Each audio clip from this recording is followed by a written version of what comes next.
Uma das frases de Jesus a respeito do povo da época dele foi: Jerusalém, Jerusalém, que mata os profetas e apedreja os que te tenho enviado. Quantas vezes eu quis juntar vocês como a galinha junta os seus pintinhos debaixo das asas e vocês não quiseram. Isso significa que quando um povo ele tampa os ouvidos, acerca da voz de Deus, que ali seriam os profetas, e ainda fazem uma atrocidade, ainda mata um cara que foi levantado por Deus para falar com aquela geração de como ela deveria agir, né, na vida.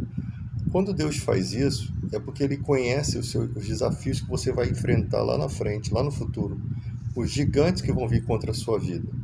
Então, Ele interfere na vida do ser humano para dar uma direção, tá? Porque não existe esse negócio de Deus predestinar você para a tragédia. Não. A Deus, ele sabe, ele deixa você seguir a sua vida e ele vai orientar conforme os caminhos corretos dessa vida, né? Então, se você recebe, de alguma forma, da parte de Deus, uma orientação, a um profeta falando coisas ali que dá para se entender que é verdade, e você sabe disso, mas você prefere ouvir a mentira da época, no futuro os seus inimigos vão te derrotar. Essa mensagem é bem clara. Isso sempre aconteceu com o povo de Israel. E através deles nós temos essas informações. Através daquele povo. E foi o que aconteceu. Em 69, destruição do templo. Em 135, os judeus se voltam contra os romanos, destruídos novamente, expulsos de Jerusalém, espalhados pelo mundo, sofre Hitler lá na frente. Tá? Hoje, ainda na desobediência, eles causam um holocausto na vida dos palestinos. Isso é bem explícito ver isso. Mas ali não está o povo todo com essa mesma ideia de tirar os palestinos daquela terra. Pelo contrário, existem judeus lá que já estão verificando que as autoridades, o Netanyahu, estão cometendo atrocidades. E eles estão lutando, porque se você observar, as lideranças, elas são responsáveis pela decadência. Quando Jesus veio, ele veio cobrar, ele veio como sumo sacerdote da ordem de Melquisedeque, tá? Uma ordem superior citada no Salmo 110 para o Messias. Deus jurou que ele seria sumo sacerdote da ordem tão maior do que a dos levitas. Por quê? Porque os levitas são representados por Abraão, e Abraão paga o dízimo de Levi a Melquisedeque, e Melquisedeque o abençoa. E Paulo usa essa narrativa para mostrar que se Abraão está sendo abençoado por Melquisedeque, é lógico que esse sumo sacerdote é muito maior. Então Jesus, quando vem como juiz. E ele vem ali no templo, zelo da casa do Senhor, ele consumiria o ventre, porque ele é sumo sacerdote de uma ordem escolhida por Deus, que não tem que dar satisfação para o homem, mas estava profetizado no Salmo 110. Né? Disse o Senhor, disse Adonai ao meu Adoni, assenta-te à minha direita até que eu ponha seus inimigos por estrado dos seus pés. Disse Deus, Javé, ao meu Adoni, ao meu Senhor.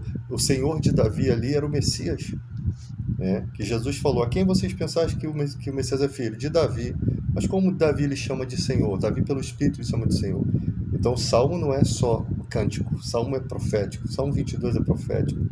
O Salmo 22 tem a narrativa de Jesus na cruz: Deus meu, por que me desamparaste? Tem ataram minhas mãos os meus pés, transpassaram minhas mãos os meus pés. Tem as vestes repartidas e lançado sorte sobre a túnica.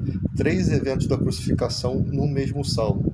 É lógico que se trata de algo profético do Espírito, né, em meio ao cântico ali. Então você percebe que quando Jesus vem, ele vem como um sumo sacerdote, tá? Ele vem com uma autoridade. E não compreenderam isso. Não compreenderam isso. Apesar de que muitos na sinagoga creram que Jesus era o Messias, como Jesus mesmo disse, mas não confessavam com medo de perder suas posições na sinagoga, né? Então ele fala: Jerusalém que mata os profetas e apedrejam os que te enviam.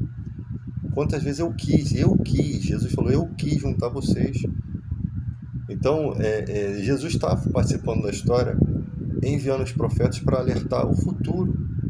Se Israel não tivesse se voltado contra os romanos em 69, eles não teriam jamais caído lá, espalhados pelo mundo, sofrido a perseguição de Hitler, até porque eles estariam sob uma proteção de Roma, ou Deus entregaria aquilo nas mãos deles, aquela cidade, né? Então, em todo momento, a preocupação dos judeus era com os romanos. Mal sabia que a preocupação deles futura seria pior. Eles seriam expulsos da terra. Foi isso que eles conseguiram. Sem a direção de Deus, você é derrotado. Sem a direção de Deus, eles lutaram contra os romanos. Sem a direção, perderam o templo, ou seja, toda a ordem de sacrifício, tudo aquilo foi destruído, mostrando que Deus os entregou nas mãos do inimigo, porque o templo sagrado foi destruído. Sim, simples assim. O véu do santuário já tinha sido rasgado, né, na morte de Cristo. Aí em 69, destruído o templo. Aí em 135, expulsos de vez de Jerusalém. Aí só voltam para aquela terra em 1918. 1918. Chega lá, encontra os árabes muçulmanos, desde 638 lá naquela terra. E aí começa todas essas guerras, depois guerra por território, guerra por petróleo, auxílio dos Estados Unidos, se junta com os Estados Unidos para fazer guerra, expulsa os palestinos. Aí você tem a guerra árabe-judaica, você tem a guerra de 6 dias, quando as nações se unem contra Israel. Perdem porque os Estados Unidos estão junto, né? Então está sempre assim, os Estados Unidos sempre a maior potência, até porque existem ainda profecias para se cumprir em Israel. Então, não é porque Deus está favorável a Israel, não. Porque as ações que eles tomam não estão na direção de Deus. Você acha que bombardear crianças, 43% da população em Gaza é criança, é menor de idade. Você acha que bombardear criança está nos planos de Deus, fazer essas maldades? É lógico que não. Não está no plano de Deus isso. Então, o mundo todo está assistindo um genocídio em massa, tá? E às vezes, ao invés da gente ficar se preocupando com teologia boba, vamos nos preocupar com o que está acontecendo no mundo, vamos conversar sobre o que está acontecendo no mundo. Porque é muito importante que as pessoas tenham entendimento do que está acontecendo. Uma vai transmitindo para a outra, e isso faz a opinião pública mundial se posicionar contra as injustiças, tá? Enquanto houver injustiças e as pessoas ficarem caladas e não tiver efeito, eles vão fazendo o que eles querem. Entende? Essa é a característica da humanidade. Sempre preocupado com seus próprios interesses e nem esquentando a cabeça para a vida alheia, né? Espera-se de pessoas que sofrem mais misericórdia, né? Só que em relação aos judeus, eles não estão tendo misericórdia do povo palestino. Eles não estão tendo. O mundo todo, inclusive o Brasil, foi um dos apoiadores da criação do Estado de Israel. Só que não sabíamos que os judeus iriam expulsar 1 milhão de palestinos, porque os palestinos não aceitaram, os árabes, né, não aceitaram a divisão de terras que foi proposto pela ONU. O que deveria ter feito? Conversado, acordos, verificado a consistência daquilo. Eles não aceitaram, né? Mas pelo fato de eles não aceitar, não significa que os judeus deveriam ter expulsado 1 milhão deles e tomado suas terras por conta de petróleo. Não devia ter acontecido isso. Então o Israel causa a primeira injustiça e depois vem uma série de injustiças. Aí você fala, quem é que está certo, quem é que está errado nessa história? Tem cristão que acha, não, que Deus está com Israel. Deus está com Israel não é a qualquer preço não, tá? Porque lá atrás Jesus falou que tinha profeta em Israel para curar Israel, mas Deus curou Naamã da Síria. Tinha leprosos demais em Israel, tinha viúvas demais em Israel, mas os profetas não foram enviados às viúvas e nem aos leprosos de Israel, mas sim aos de fora, a viúva de Sarepta e ao leproso da Síria, povo inimigo de Israel, né? Então você percebe que a narrativa bíblica ela vai muito contra essa questão de que nós somos filhos de Abraão, dessas pedras Deus pode tornar filhos. Então as repreensões, a forma quando Jesus chegou ali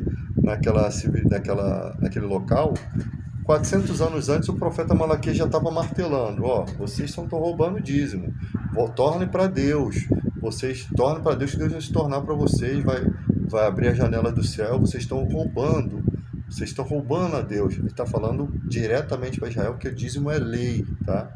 para que se fizesse justiça a órfãos e viúvas e para que mantivesse o serviço do templo.